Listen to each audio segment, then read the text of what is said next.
ላይ ማመጽ ነው።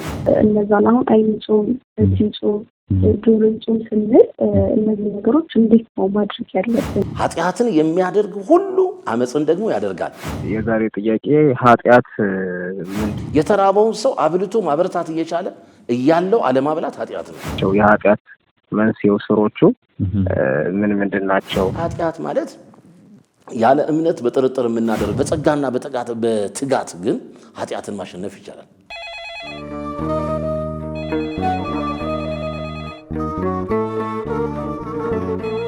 ሰላም እግዚአብሔር ከእናንተ ጋር ይሁን። እንደምሰነበታችሁ ክቡራትና ክቡራን ተመልካቾች፣ ይህ ሳምንታዊ ምክረ ካህን ነው።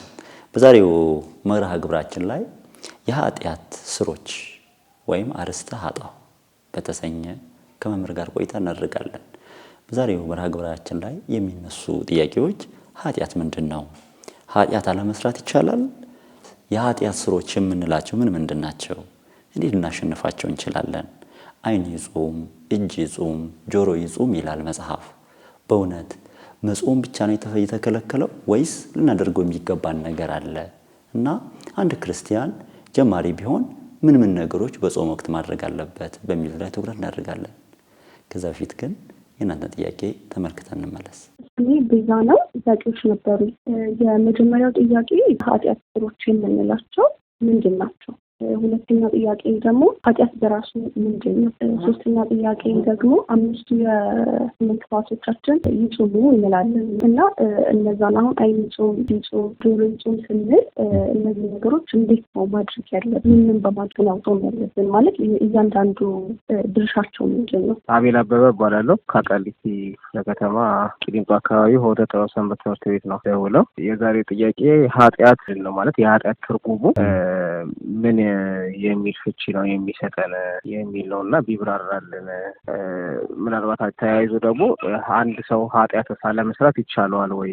የኃጢአት መንስኤው ስሮቹ ምንድን ናቸው ካለ የእንትን ቢልልን እና ዓይን ይጹም ወይም ደግሞ እጅ ይጹም ይላል ቅዱስ ያሬድ በመጽሐፉ እና የእሱስ ትርጉም ምንድን ነው? ፍቺው ምንድን ነው? ከምን አንጻር ነው እንደዚህ የሚባለው የሚሉትን ጥያቄዎች ይብራሩ።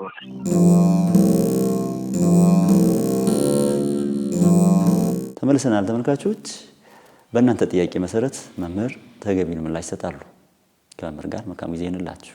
መጋቢ ምስጢር መምህር ቀሲስ ፈቃዱ አረጋ እባላለሁ። በኢትዮጵያ ኦርቶዶክስ ተዋሕዶ ቤተክርስቲያን በአዲስ አበባ ሀገረ ስብከት የአስኮ ደብረ ገነት ቅዱስ ገብርኤል ካቴድራል ዋና ጸሐፊ ነኝ። ሞት የሚገባው ኃጢአት አለ፣ ስለዚያ እንዲጠይቅ አልልም።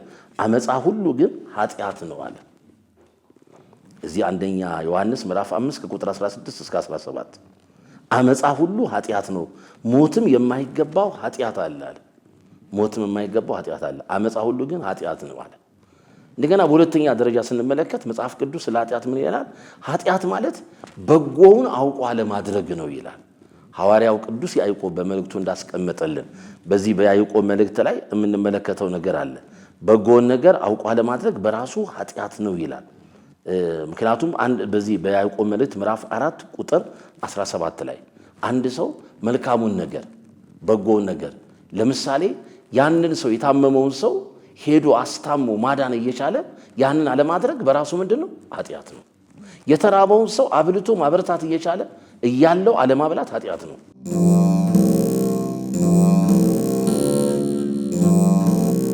ክፋትን ነገር ብቻ አይደለም። እኛ ኃጢአት የምንለው ክፉ የሆነውን የተገለጠው ነገር ብቻ አይደለም። ነገር ግን ክፋት የማይመስለን በጎ የሆነው መልካሙን ነገር በራሱ አለማድረግ እያወቅን በጎን ነገር አለማድረግ ኃጢአት ነው። ይህንን ያስቀምጠው በጎን ነገር እያወቅን አለማድረጋችን ኃጢአት ነው። ሮሜ ምዕራፍ 2 ላይም ሐዋርያው ቅዱስ ጳውሎስ በመጨረሻው እንግዲህ ቁጥሩ ላይ ይህን ነገር ያስቀምጠዋል። ስለዚህ በጎን ነገር አውቆ አለማድረግ ከክፉ ነገር ጋር መተባበር እንደሆነ ነው የሚገልጸው ቅዱስ ጳውሎስ። አውቆ አለማድረግ። በሶስተኛ መንገድ መጽሐፍ ቅዱስ ስለ ኃጢአት የሚነግረን ኃጢአት በራሱ የስንፍና ስራ ነው ይላል። የስንፍና አስተሳሰብ በራሱ ኃጢአት ነው። በዚህ በምሳሌ 24 ቁጥር 9 ላይ የስንፍና ሐሳብ ነው ኃጢአት። መዝሙረኛውም ተናግሯል፣ ይብል አብድ በልቡ አልቦ እግዚአብሔር ይላል። ምክንያቱም ሰነፍ በልቡ እግዚአብሔር የለም ይላል። ሁልጊዜ የስንፍና ሐሳብ ከውስጥ የሚመነጨው ሐሳብ ማለት ነው። ስለዚህ የሰነፍ ሐሳብ ሁልጊዜ ያ ምን ማለት ነው? በእግዚአብሔር ላይ ተስፋ ከማድረግና እግዚአብሔርን አምላክ አድርጎ ከመቀበል ይልቅ ወደ ራስ ማንነት አምጥቶ ሁሉ ነገር ማድረግ የሚችልበት ኃይሉ አለኝ ብሎ ማሰብ በራሱ በእኔ ይህን ነገር ማድረግ እችላለሁ ሲል ያ ሰው እንዲህ አይነቱ ነገር ጉብዝና አይደለም። ሁሉን ማድረግ በሚቻለው በእግዚአብሔር ተስፋ እንድናደርግ ነው የተሰጠን። ይሄን ነገር ግን አውቀን በራሱ እየነገረን ያለ እኔ ምን ነገር ልታደርጉ አትችሉም እያለ ነገር ግን የለም በራሴ ይህን ነገር ማድረግ እችላለሁ ብዬ የምነሳበት አመለካከትም ሆነ አረዳድ ሆነ አስተሳሰብ ዕውቀትም እንዲህ አይነቱ ነገር ከውስጥ ከመጣ ይሄ ስንፍና አስተሳሰብ ነው። ምክንያቱም እግዚአብሔርን ተስፋ ከማድረግ ውጪ ነው። ስለዚህ ይሄ ስንፍና ሐሳብ በራሱ ምንድነው ኃጢአት ነው ብሎ ሶሎሞን አስቀምጦታል። ስለዚህ እውነትም ዳዊትም እንደተናገረው ነው። ሌላው መጽሐፍ ቅዱስ የሚነግረን ኃጢአት ማለት ያለ እምነት በጥርጥር የሚደረግ ነገር ነው ይላል። አንዳንድ ጊዜ ይሄ ነው ሮሜ ምዕራፍ 14 ቁጥር 23 ላይ ያለ እምነት የምናደርገው ነገር ሁሉ ኃጢአት ነው። አምነን አይደለም የምናደርገው ማድረግ ያለብን ብታምኑ እኮ ነው የተባለው። ለሚያምን አዎ ሁሉ ይቻለዋል አለ። ለሚያምን ሁሉ ይቻለዋል። ያለ እምነት ግን ምንም ነገር ታደርጉ አትችሉም ማለት። ያለ እምነትም እግዚአብሔርን ደስ ማሰኘት አይቻልም። መንፈሳዊውን ነገር ማናቸውን መንፈሳዊ ነገር ማድረግ ስንችል መጀመሪያ ይሄን ማድረግ የምንችልበትን እምነቱ በውስጣችን መኖር አለበት። ምክንያቱም በሁለት ሐሳብ ውስጥ እግዚአብሔር ለጥያቄዎቻችን መልስ የለውም። በሁለት ሐሳብ ውስጥ እግዚአብሔር የኛን ጩኸት አያደምጥም። በሁለት ሐሳብ ውስጥ እግዚአብሔር የኛን ጥያቄ አይመልስም። በሁለት ሐሳብ ውስጥ ሆነን እግዚአብሔር የኛን እንቆቅልሽ አይፈታም፣ ሊያደርገውም አይችልም። ለዚህ ነው እኮ እኛ ተጠራጣሪዎች እየሆንን ነው። እምነቱ ያንሰናል፣ ማመኑ ያንሰናል። በእግዚአብሔር ላይ ያለን እምነት ጽኑ ከሆነ ግን ማንጠራጠር ከሆነ ለምንድን ነው እንቆቅልሽ የማይፈታው? ለምንድን ነው እንባ የማይታበሰው? ለምንድን ነው ጩኸት የማይደመጠው? ለምንድን ነው ጥያቄ የማይመለሰው? ዛሬ ላይ በሚሆነው እየሆነ ባለው ነገር ግራ የምንጋባበት መንገድ ከእግዚአብሔር ጋር ተግዳሮትን ከምናደርግና እግዚአብሔር ስለተወኝ ስለረሳኝ ነው ብለን እግዚአብሔርን በሱ ላይ ያለን ተስፋ ከመቁረጥ ይልቅ ተስፋ ማንቆርጥበትን እግዚአብሔር ተስፋ እሱ እንኳን በእኛ በበደላችን በኃጢአታችን ተስፋ አይቆርጥብንም። ሁል ጊዜ በአባትነቱ ፍቅር ይጠራናል፣ በመለኮታዊ ጥበቃው ይጠብቀናል። ዛሬም አልተለየንም። የቸርነቱ የምሕረቱ አዎ ድንቅ የሆነው መለኮታዊ ጥበቃው ከኛ ጋር ነው ያለው።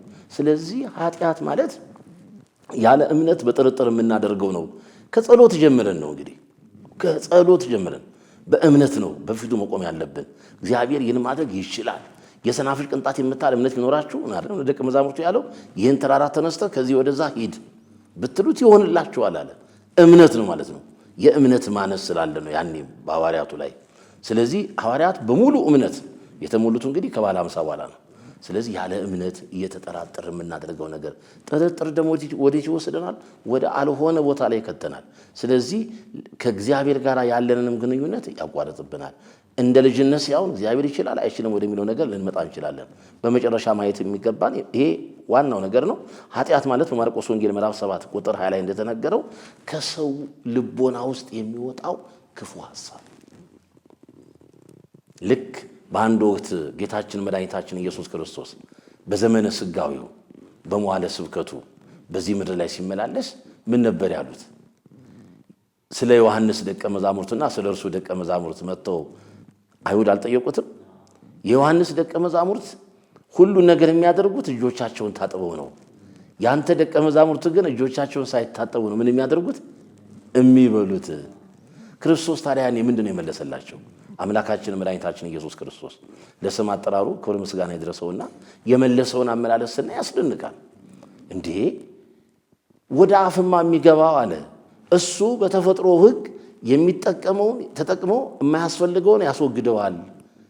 ያ አይደለም የሚያረግ ሰው ከሰው ውስጥ ከልቡ የሚወጣው ክፉ ሐሳብ ነው። እነዚህም ብሎ ተናግሯቸዋል እኮ አይደለ? እነዚህ ክፉ ሐሳቦች ምንድን ናቸው? ዛሬ ከዚህ ክፉ ሐሳብ ውስጥ ዓለም ተለይቷል ወይ? እኛ ተለይተናል ወይ? ኃጢአት እንግዲህ ይሄ ነው። ከሰው ልቦና ውስጥ የሚወጣው ክፉ ሐሳብ ነው። እንደውም መምህር ይህን ቃል ባነበው ደስ ይለኛል። ማርቆስ ወንጌል ምዕራፍ 7 ቁጥር 20 ላይ ወደ ሆድ ገብቶ ወደ እዳሪ ይወጣል እንጂ ወደ ልብ አይገባምና መብልን ሁሉ እያጠራ አላቸው። መብልን ሁሉ እያጠራ ካላቸው በኋላ እርሱም አለ ከሰው የሚወጣው ሰውን የሚያረክስ ያ ነው፣ ከውስጥ ከሰው ልብ የሚወጣ ክፉ ሐሳብ አለና ዝሙት አለ። አሁን በመጽሐፍ ቅዱስ ውስጥ ስንመለከት ሁለት ነገሮችን እንዳንጋፈጥ መጽሐፍ ቅዱስ ያዘናል። የዚህ ዓለም ገዢ ሰይጣን ሰራዊቱ አጋንንትን ግን መጋፈጥ እንደምንችል ስልጣን ሰጥቶናል። ሁለት ነገሮችን ግን ተጋፍጠን ሳይሆን ሸሽተናቸው ነው ማለፍ የምንችለው። የምንጋፈጠውን ሰይጣን ምንድን የተባለው ኦሆ በልዎ ለእግዚአብሔር አለ ቅዱስ ያዕቆብ አይደለ? እግዚአብሔርን ምን በሉት? እሺ በሉት። ወንቤ በልዎ ለጋኔን፣ ክፉ የሆነውን ጋኔንን ግን ምን በሉት? እምቢ በሉት፣ ተቃወሙት። ከእናንተ ምን ይሆናል? ይሸሻል አለ። ከእናንተ ይሸሻል አለ። አሁን መቃወም የምንችለው ሰይጣን ሰራዊቱ አጋንንትን፣ ዲያብሎስና ሰራዊቱ አጋንንትን በመቃወም እማንቃወመው ግን በመሸሽ ብቻ። ምክንያቱም አብሬ ተገዳድሬ አሸንፊዋለሁ የማንለው ደግሞ ኃጢአት አለ። አንዱ ምንድነው ስንል አንዱ ዝሙት ነው፣ አንዱ ጣዖት ነው። ይሄንን በመሸሽ ነው። ዝሙትን በመሸሽ አይደል? በመሸሽ ነው የምናልፈው። ከባድ ነው ይሄ። እዚያ ውስጥ ሆኖ ስንል አይቻልም። ለዚህ እኮ ነው ወደ ሰዶም የመጡት ሁለቱ ቅዱሳን መላእክት ሎጥንና ቤተሰቡን አይደለም ከዚህ ከተማ ውጡ፣ ፊታችሁ ወዳለው ተራራ ሂዱ ያሏቸው፣ ወደ ኋላ እንዳትመለከቱ።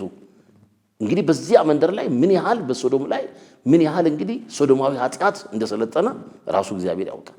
ስለዚህ ከሰማይም የወረደው ያ እሳት ዲን ወርዶ ያን ሁሉ ሕዝብ ያጠፋበት ምክንያት ይኸው ነው። ዛሬ የሶዶም ኃጢአት የምንለው ሰው ከራሱ ተመሳሳይ ጾታ ጋር ወደ ኃጢአት የገባበት ሁለት ነገሮችን ማንጋፈጣቸው ሸሽተን የምናመልጣቸው እዚህ ጋር ሊሰመርበት ይገባል። አንዱ ምንድነው ስንል ዝሙት ነው፣ አንዱ ጣዖት ነው። እነዚህም በመሸሽ ነው። ስለዚህ ምን ይላል? ከውስጥ ያለ ከሰው ልብ የሚወጣው ክፉ ሐሳብ ኃጢአት የሚባለው እሱም ዝሙት አለ፣ መስረቅ፣ መግደል፣ ምንዝርነት፣ መጎምጀት፣ ክፋት፣ ተንኮል፣ መዳራት፣ ምቀኝነት፣ ስድብ፣ ትዕቢት፣ ስንፍና ናቸውና ይህ ክፉ ሁሉ ከውስጥ ይወጣል፣ ሰውን ያረክሰዋል።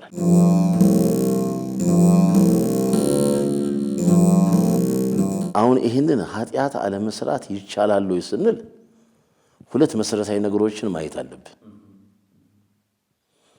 አንዱ ባህሪ የምንለውን እንወስዳለን። ሁለተኛ ጸጋ የሚለውን ነገር እናያለን። በባህሪና በጸጋ ብለን ብናየው ደስ ይለኛል። ምክንያቱም ኃጢአት አለመስራት ይቻላል የሚለውን ስናይ በባህሪ ስንል እንደው በተፈጥሮ ሰው በተፈጥሮ ኃጢአት አለመስራት እንደ ሰው ልጅ ባህሪ በፍጹም አይቻልም። እንደ ሰው ልጅ ባህሪ ነው ያልኩት፣ ሊሰመርበት ይገባል። ለምንድን ነው ይህን የምንለው? መጽሐፍ ቅዱስ የሚነግረን እውነት ስላለ። ስለዚህ በአንደኛ ዮሐንስ በምዕራፍ 1 ቁጥር 8 ላይ ኃጢአት የለብንም ብንል ይለናል። ራሳችንን እናስታለን ያለው፣ እውነትም በእኛ ውስጥ የለም። ይሄ ማለት ነው ሰው በተፈጥሮ ኃጢአትን አለመስራት ይችላል ማለት አይደለም። በተፈጥሮ ወይንም በባህሪው የሰው ልጅ ኃጢአትን አለመስራት አይችልም። ለምንድን ነው ስንል ደግሞ እስመ አንተ ተአምር ድካሙ ለሰብ፣ ሰው በራሱ ኃጢአት የሚስማማው ነው አይደለም የለበሰው ስጋ በራሱ። ስለዚህ እስመ አንተ ተአምር ድካሙ ለሰብ ለምንድን ነው የተባለው? የሰውን ደካማነቱን አንተ ታውቃለህና እኮ ሲልቁ ሲያስቀምጠው ሰው በቃ ወዳቂ ነው። ጻድቅ 7 ጊዜ ወድቆ 7 ጊዜ ይነሳ አይደለም ያለው ሶሎሞን። ስለዚህ ይሄንን ነው ሰው ደካማ በመሆኑ በቃል ወይም በተግባር ወይም ደግሞ በሐሳቡ ኃጢአት ሊያከናውን ይችላል። ኃጢአት የሚከናወንባቸው መንገዶች 3 ናቸው። አንዱ ሐልዮ ነው፣ ኃጢአትን በማሰብ። ሁለተኛው ነቢብ ነው አይደለ? በቃል የምናገረው በንግግር። ሶስተኛው ደግሞ ገቢር ነው፣ ያው በተግባር በስራ የምንገልጸው ማለት ነው። ስለዚህ የሰው ልጅ በባህሪው ኃጢአትን መስራት አይችልም ተብሎ አይነገርም። ኃጢአት አለመስራት በባህሪው አይቻልም። ደግሞም በእነዚህ በሶስቱ መንገዶች አንዳንድ ጊዜ በቃልና በተግባር ኃጢአትን ላንተገብራቸው እንችላለን፣ ላንሰራ እንችላለን። ኃጢአትን ከማሰብ ግን ማንም ፍጡር ከእመቤታችን በስተቀር ነው አይደለም የሚለን። ኃጢአትን ከማሰብ የታቀበች ተከለከለች እመቤታችን ብቻ ነች አለ። ከፍጡራት አይደለም ከፍጡራን ወገን ያለ እመቤታችን በስተቀር ለሰማይ መላእክት እንኳ እንዲህ አይነቱ ነገር አልተቻላቸውም ነው የሚለን አለ ቤተክርስቲያን መጽሐፍት። በተለይ እንግዲህ ስንመለከት ይህንን ነው ኃጢአትን ከማሰብ ይሄ ሽተው በድለዋል በዛ ሰዓት። ስለዚህ ይሄ እዚህ እኮ ነው ከመሻት አይደለም የሚመጣው ልዑልን እመስላለሁ ብሎ ሳጥናኤል ሲነሳ አይደለም ከደመናዎች ላይ ከፍ ከፍ እላለሁ በሁለት የእሳት ድንጋዮች መካከል የማለፍ ያ ሁሉ ስልጣን ተሰጥቶት አዜ መንጦላዕት ቁርበ እግዚአብሔር ሆኖ የሚደንቅ እኮ ነው። ያን ሁሉ ጸጋውን የተራቆተው ዲያብሎስ ሳጥናኤል በዚህ ምክንያት እኮ ነው ራሱን ፈጣሪ ማድረጉ ነው። ይሄ እንግዲህ ምንድነው በተፈጥሮ በባህሪ እንግዲህ ሰው በተፈጥሮ ሲፈጠርም ያው ኃጢአት የሚስማማው ለባህሪው ኃጢአት የሚስማማው ስጋ ስለለበሰ በዛ ምክንያት ኃጢአትን አለመስራት እችላለሁ ማለት አይቻልም። ኃጢአትን የማይሰራ የለም። ይሄ በተፈጥሮ በባህሪ የምንለው በሰው ልጅ ላይ ማለት ነው። በጸጋ ግን ስናመጣው ወደ ጸጋ ስናመጣው በጸጋና በትጋት ግን ኃጢአትን ማሸነፍ ይቻላል። ትልቁ ነገር ይሄ ነው። ምንም ኃጢአት የሚስማማው ስጋ ብንለብስም በጸጋና በትጋት ግን ኃጢአትን ማሸነፍ ይቻላል። ኃጢአት የለብኝም ማለት ባይቻልም ማንኛውም ክርስቲያን በክርስትና ሕይወት ውስጥ ኃጢአትን እየተጸየፈና እያሸነፈ መኖር ግን ይችላል። ይህ የሚሆነው ግን በእኛ አይደለም፣ በእግዚአብሔር ቸርነት እርሱ በሰጠን ጸጋ ነው። ያ ደግሞ ተጋድሎ አለው። ተጋድሎ መንፈሳዊ ጦርነት ነው። ማንኛውም ክርስቲያን ስንመለከት እንግዲህ ከኃጢአት ጋር መጣላትና መታገል እንዳለበት መጽሐፍ ይነግረናል። ማንኛውም ክርስቲያን ሐዋርያው ቅዱስ ጳውሎስ በዕብራውያን መልእክቱ በምዕራፍ 12 ቁጥር 4 ላይ መታገል አለበት። አንዳንድ ጊዜ ይሄ እየተዘነጋ ነው እኮ ነው። ለምን በእኔ ላይ እንዲህ አይነቱ ፈተና ይመጣል? ለምን እንደዚህ ይሆናል እንላለን። ቅዱስ ጳውሎስ ምንድን ያለው ለዕብራውያን ክርስቲያኖች በዕብራውያን መልእክቱ ወደ ዕብራውያን ሰዎች ምዕራፍ 12 ቁጥር 4 ላይ ከኃጢአት ጋር እየተጋደላችሁ እኮ ያለው ገና ደምን እስከ ማፍሰስ ድረስ አልተቃወማችሁም። ስለዚህ የቅዱሳን አርአያነት በጾም በጸሎት በመንፈሳዊ ተጋድሎ ነው። የምናየው ነገር ይሄ ነው። ራሳቸውን በመግዛት ለኃጢአት፣ ለጥፋት፣ ለርኩሰት፣ ለበደል፣ ለአመፅ ባለመገዛት ይሄ የቅዱሳን አርአያነት ነው። እግዚአብሔር የመረጣቸው የወደዳቸው ያከበራቸው ባለሟሎቹ ቅዱሳን እንግዲህ በጸጋና በትጋት ነው ያለ ነው። ጸጋው ስንል ደግሞ በእግዚአብሔር እርዳታ ነው፣ በእሱ ቸርነት ነው። በራሳችንማ የምናደርገው ምንም ነገር የለም። በከመ ምሕረትከ አምላክነ ወሐኮ በከመ አበሳነ፣ አምላካችን ሆይ እንደምን እንደ ቸርነት ነው እንጂ እንደ በደላችን አይሆን። ስለዚህ ለኃጢአት የተሰጠ መድኃኒት አለ። ደግሞ እሱ አሁን ቅድም የተነሳው ለኃጢአት የተሰጠ እግዚአብሔር ደግሞ እንዲህ ነው። ልክ ታማሚ አይደለም ስጋች። ስለዚህ ይሄ ስጋው በራሱ ደካማ ነው፣ ይወድቃል፣ የሚበረታበት ነገር አለው።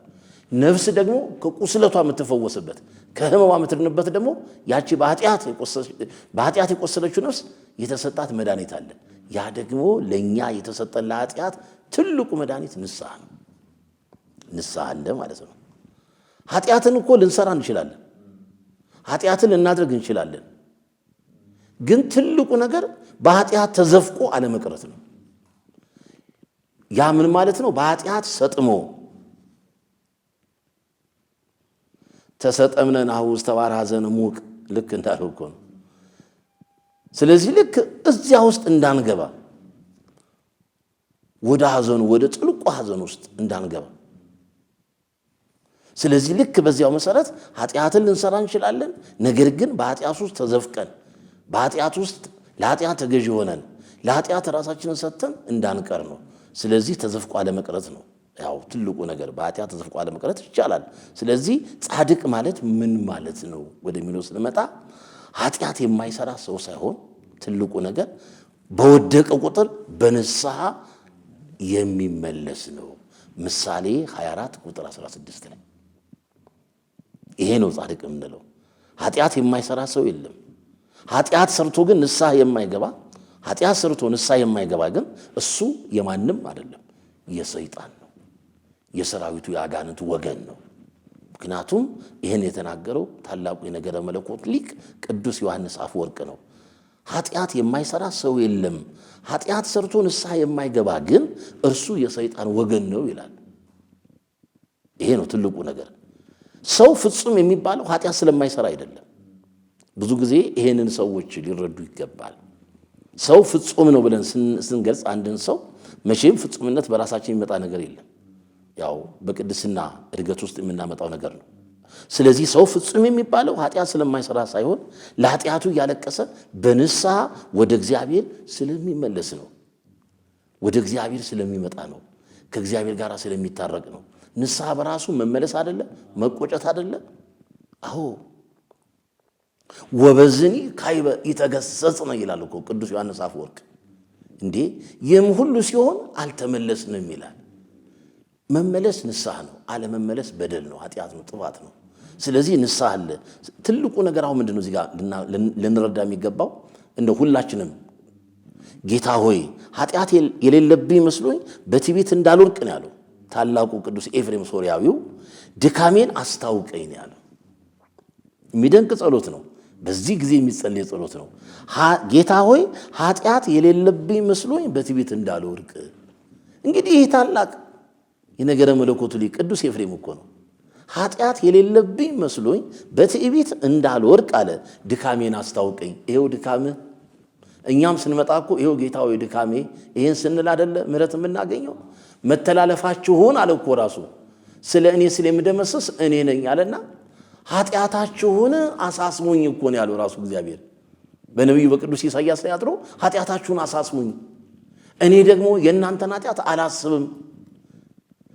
እሱ እኮ ከልጅነታችን ጀምሮ የሰራውን ኃጢአት እኮ የማይጠባበቅ አምላክ ነው። በአንድ ጊዜ የሚምር አምላክ እኮ ነው። እመሰ ኃጢአተኑ ትታቀብ እግዚኦ እግዚኦ መኑ ይቃወም የተባለው ለዚህ አይደለ? አቤቱ ኃጢአትንስ ብትጠባበቅ ኖሮ አቤቱ በፊት ማን ይቆም ነበር የተባለው ለዚህ እኮ ነው። ያለ ኃጢአት የተገኘ አንድ እንኳ የለም። በዚህ ዓለም እስካለን ድረስ ከጦርነቱ ወይም ከፈተና አናርፍም። ይህን አረጋዊ መንፈሳዊ ያስቀምጠዋል።